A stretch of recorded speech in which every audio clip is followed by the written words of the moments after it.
சின்ன சின்ன செல்ல குறும்பும் சீனி சிரிப்பும் என்னை சீரழிக்குதே. விறுவிறுவென வளரும் பழம் எந்த விரதங்களை வெல்லுதே. உன்னை கரம் பற்றி இழுத்து வளையுடைத்து காதல் சொல்லிடச் சொல்லுதே. வெட்கம் இரு பக்கம் மீசை முளைத்து என்னை குத்தி குத்தியே கொல்லுதே.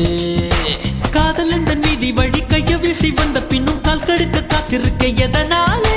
பிப்ரவரி மாதத்துக்கு நாடு ஒன்று கூடி வர ஆண்டு நாள் காத்திருக்கும். அது போல நெஞ்சாங்கூட்டில் நெஞ்சாங்கூட்டில் நெஞ்சாங்கூட்டில் நீயே நிற்கிறாய் பெண்ணே. நெற்றி போட்டில் தீயை வைக்கிறாய். காதல் தானே இது, காதல் தானே. உன்னை நினைப்பதை நிறுத்திவிட்டால் நெஞ்சு ஏன் அடித்துடிக்கவில்லை?